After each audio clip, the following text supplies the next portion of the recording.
حافظوا على الصلوات والصلاة الوسطى وقوموا لله قانتين فإن خفتم فرجالا أو ركبانا فإذا أمنتم فاذكروا الله كما علمكم ما لم تكونوا تعلمون وقال تعالى قد أفلح المؤمنون الذين هم في صلاتهم خاشعون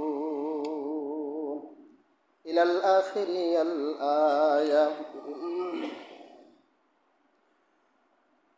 قال رسول الله صلى الله عليه وسلم كان أصحاب محمد لا يرون شيئا من الأعمال تركه كفر غير الصلاة.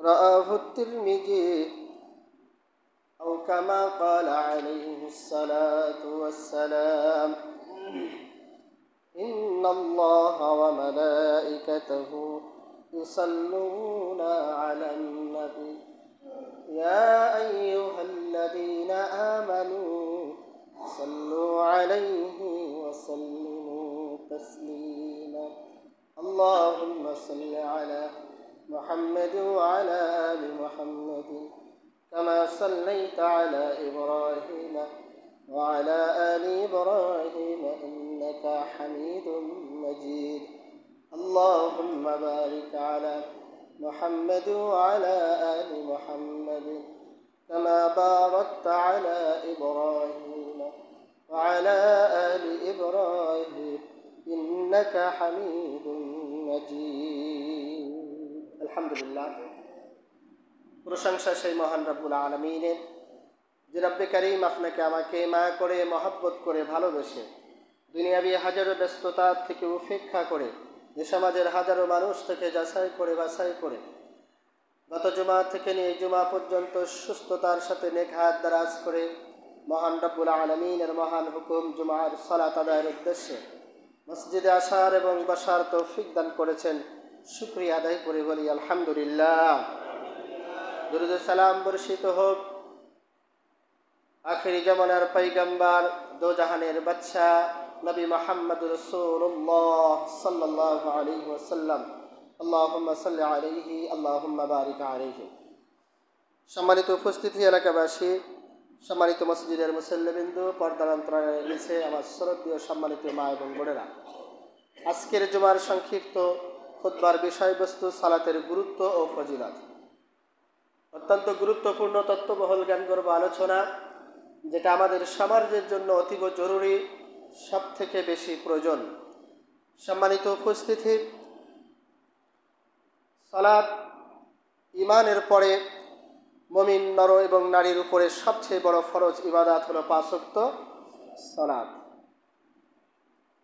কারণ ঈমান এমন একটা জিনিস যেইটা না থাকলে মানুষের মুসলিম পরিচয় দিতে অত্যন্ত কঠিন। আবার ঈমান পরিপূর্ণ করতে গেলে আমি বিগত 2 জুমা আগে বলেছি, ইলম শিক্ষা করা প্রতিটি মুসলমানের জন্য ফরজ, নারী এবং পুরুষ উভয়। ফরজ সালাত 5 ওয়াক্ত সময় মতো আদায় করা, অর্থাৎ আরবি ভাষায় সালাত অর্থ প্রার্থনা করা। সালাত অর্থ কি করা? প্রার্থনা করা, আল্লাহর কাছে চাওয়া। আল্লাহর কাছে কি চাওয়া? পৃথিবীতে আল্লাহ সুবহানাহু ওয়া তাআলার কাছে চাওয়ার যতগুলা মাধ্যম আছে, বর্তমান সময়ে যে সমস্ত মাধ্যম দ্বারাই বান্দা রাতের আধারে হোক, দিনে হোক, 5 ওয়াক্ত সালাতের পরে হোক, এমনকি তার সময়কে উপেক্ষা করে সম্মিলিতভাবে হোক, যেইভাবে সে আল্লাহ সুবহানাহু ওয়া তাআলার কাছে দোয়া করুক না কেন, পৃথিবীতে সব থেকে বড় দোয়া আল্লাহর কাছে চাওয়া হলো 5 ওয়াক্ত সালাতের মাধ্যম। এর থেকে বড় দোয়া পৃথিবীতে আর কিছু নাই, হতে পারে না। সম্মানিত উপস্থিতি, ইসলামের পরিভাষায় সালাত অর্থ রাসূল সাল্লাল্লাহু আলাইহি সাল্লামের শেখানো নির্ধারিত পদ্ধতি। শেখানো নির্ধারিত কি পদ্ধতি? রুকু সাজদার মাধ্যমে আল্লাহর জিকির ও দোয়া করা কোরআন ও হাদিসের সবচেয়ে বেশি গুরুত্ব আর কোনো ইবাদতকে দেওয়া হয়নি। কোরআনে প্রায় ৮০ থেকে ৮২ স্থানে আল্লাহ সালাতের নির্দেশ দিয়েছেন। কত জায়গায়? ৮২ থেকে ৮২ জায়গায় কোরআনুল কারীমের ভিতরে আল্লাহ সুবহানাহু ওয়া তাআলা সালাতের কথাই বলেছেন। তাহলে সালাতের কত গুরুত্ব! আল্লাহ সুবহানাহু ওয়া তাআলা কোরআনুল কারীমের অসংখ্য জায়গায় বলেছেন, অসংখ্য হাদিসে সালাতে গুরুত্ব বোঝানো হয়েছে। সম্মানিত উপস্থিতি, ইতিপূর্বে তাওহীদের আলোচনায় দেখেছেন যে সালাত বা নামাজ হলো ইসলামের দ্বিতীয় রুকন। আউয়ালু মা ইউহাসাবু বিহি আবদু ইয়াউমাল কিয়ামাতিস সালাত, অর্থাৎ কিয়ামতের ময়দানে যে সালাতের সর্বপ্রথম হিসাব হবে। দুনিয়াতে আল্লাহ সুবহানাহু ওয়া তাআলা ইসলামের যেই খুঁটি রেখেছেন ৫টি, সেই ৫টি খুঁটির দ্বিতীয় নাম্বার হলো কি বলেন তো দেখি? সালাত। প্রথম হলো তাওহীদ, তারপর হলো সালাত। এই জন্য যে কোনো কর্মে, যে কোনো কাজে, যে কোনো ব্যস্ততাই থাকি না কেন, আপনাকে আমাকে ৫ ওয়াক্ত সালাত সুন্দরভাবে আদায় করতেই হবে। কোনো রকম এখানে অজুহাত চলবে না।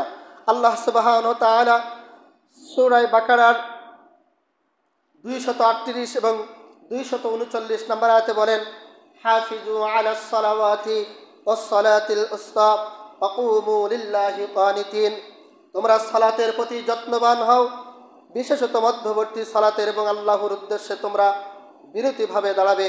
যদি তোমরা আশঙ্কিত থাকো তবে পদচারী অথবা আরোহী অবস্থায়, আর যখন নিরাপদ বোধ করবে তখন আল্লাহর জিকির অর্থাৎ সালাত আদায় করো, যেভাবে তিনি তোমাদের শিক্ষা দিয়েছেন, যা তোমরা জানতে না। সম্মানিত উপস্থিতি, আল্লাহ সুবহানাহু ওয়া তাআলা এই সালাতকে কোরআনুল কারীমের মাধ্যমে আপনাকে আমাকে শিক্ষা দিয়েছেন। এই সালাতকে যত্নবান হওয়ার কথা বলেছেন, এই সালাত আপনাকে আমাকে আদায় করার কথা বলেছেন। এবং আপনি আমি যদি ফাইন খিফতুম ফারিজালান আও রুকবানা ফাইজা আমিনতুম ফাযকুরুল্লাহ কামা আল্লামাকুম মা লাম তাকুনু তা'লামুন, এই সালাতের উদ্দেশ্য যদি আপনি সফররত অবস্থায় থাকেন, এমনকি কোথাও আপনি বের হয়েছেন, এমত অবস্থায় যদি আপনার যদি সালাতের টাইম হয়ে যায়, তবু আপনাকে সালাত করতে হবে। আপনাকে সালাত কমিয়ে দেওয়া হয়েছে, অর্থাৎ সফররত অবস্থায় 4 রাকাতের জায়গায় 2 রাকাত সালাত আপনার জন্য নির্ধারণ করা হয়েছে, যেটাকে কসরের সালাত বলা হয়। সম্মানিত উপস্থিতি, আল্লাহ সুবহানাহু ওয়া তাআলা সালাতকে আমরা দায়িত্ব মনে করি। আসলে সালাত দায়িত্ব নয়, সুযোগ। আল্লাহ আমাদের সুযোগ দিয়েছেন দিনের মধ্যে 5 বার তার সাথে কথা বলে মনের সকল আবেগ তাকে বলা, অর্থাৎ আপনি দিনের 5টা বার যখন আপনি সালাত আদায় করবেন, এই 5 বার সালাতের মাধ্যমে বান্দা এবং আল্লাহর সাথে সরাসরি কথা হতে থাকে। বান্দা সালাতের ভিতরে যতগুলা তাসবিহ পাঠ করে, কোরআনের আয়াত তেলাওয়াত করে, সরাসরি বান্দা আল্লাহ সুবহানাহু ওয়া তাআলার সাথে কথা বলতে থাকেন। আল্লাহ সুবহানাহু ওয়া তাআলাকে বলতে থাকেন তার জীবনের সব কথা। সম্মানিত উপস্থিতি, আমি এ কথা পূর্বে অনেক খুতবায় আপনাদেরকে বুঝিয়েছি, বলে আসছি, কারণ সালাত সর্বশ্রেষ্ঠ মাধ্যম আল্লাহ সুবহানাহু ওয়া তাআলার কাছে চাওয়ার। এটা সূরাতুল ফাতিহা, যেটা আপনি সালাতের মধ্যে সর্বপ্রথম যে সূরা তেলাওয়াত করেন, এই সূরার ব্যাখ্যায়, বিশ্লেষণে, সারের জোরে আপনি স্পষ্ট ভাষায় দেখেছেন বান্দা আল্লাহর কাছে ছোট্ট বাচ্চার নাই একুতি মিনতি করে আল্লাহর কাছে চাচ্ছেন। প্রতিটা অক্ষরে, প্রতিটা জায়গায় আল্লাহ সুবহানাহু ওয়া তাআলার কাছে চান। সম্মানিত উপস্থিতি, সূরা আলার 14 এবং 15 নম্বর আয়াতে আল্লাহ সুবহানাহু ওয়া তাআলা বলেন, ক্বাদ আফলাহা মান তাযাক্কা ওয়া যাকারা ইসমা রাব্বিহি ফাসাল্লা, সেই ব্যক্তি সাফল্য অর্জন করতে পারে যে নিজেকে পবিত্র করে এবং নিজ প্রভুর নাম স্মরণ করে সালাত আদায় করে। আল্লাহ সুবহানাহু ওয়া তাআলা সূরা আলার 14 নম্বর আয়াতে বলতেছেন, ক্বাদ আফলাহা মান তাযাক্কা, সাফল্য ওই ব্যক্তি, সেই ব্যক্তি একমাত্র সাফল্য অর্জন করতে পারে। আমরা আজকে দুনিয়ার ভিতরে, সমাজের ভিতরে সাফল্য অর্জন করি, সফলতা অর্জন করার জন্য খুঁজি, সফলতার জন্য তালাশ করতে থাকি। সফলতা একমাত্র আমরা তালাশের মাধ্যম, আমরা চেষ্টা ত্রুটি বিচ্যুতি সব কিছু করে থাকি, তার একটাই কারণ হলো আমাদের ব্যবসার ভিতরে আমরা সফলতা মনে করি। অনেকে আছেন আমার ঘের বেড়ির ভিতরে সফলতা মনে করি, অনেকে আছেন আমার একটা প্রতিষ্ঠান আছে আর একটা হবে তার ভিতরে সফলতা মনে করি, অনেকে আছি আমি যেই কর্ম করতেছি, যেই কাজ করতেছি এইটার ভিতরে আমার সফলতা অর্জন করি। কিন্তু আল্লাহ সুবহানাহু ওয়া তাআলা বলেন, পৃথিবীতে যত কাজ আছে, তোমার ইনকাম সোর্সের যত পথ আছে, তুমি যা কিছু দিয়ে তোমার সফলতা অর্জন করার জন্য পৃথিবীতে দৌড়াচ্ছ, কোনোটার ভিতরে তোমার সফলতা নেই। আল্লাহ সুবহানাহু ওয়া তাআলা বলেন, ক্বাদ আফলাহা মান তাযাক্কা, তোমার সফলতা একমাত্র রেখেছি আমি 5 ওয়াক্ত সালাতের মাধ্যমে। তুমি 5 ওয়াক্ত সালাত নিয়মিত আদায় করবে, এর ভিতরেই আমি তোমার সফলতা সব কিছু রেখে দিয়েছি। সম্মানিত উপস্থিতি, এই জন্য আল্লাহ সুবহানাহু ওয়া তাআলা চাই 5 ওয়াক্ত সালাতের মাধ্যমে আপনাকে আমাকে পবিত্র করতে, আপনাকে আমাকে সুন্দর করে রাখতে।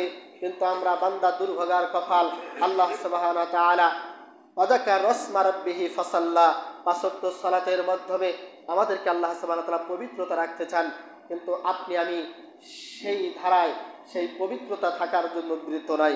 সম্মানিত উপস্থিতি, রাসূল করিম সাল্লাল্লাহু আলাইহি ওয়াসাল্লাম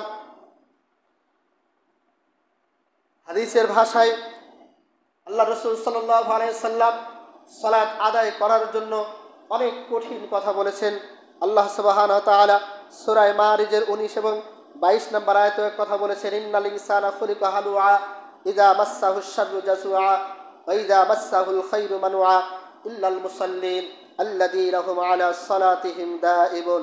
নিশ্চয় মানুষ সৃষ্টিগতভাবে অস্থির চিত্র ধৈর্যহারা।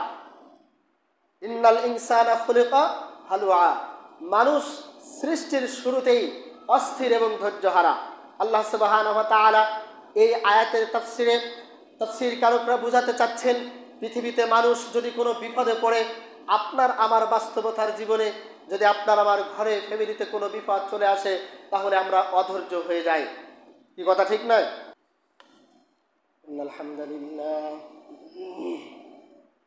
হামদালিল্লাহ ওয়াহদা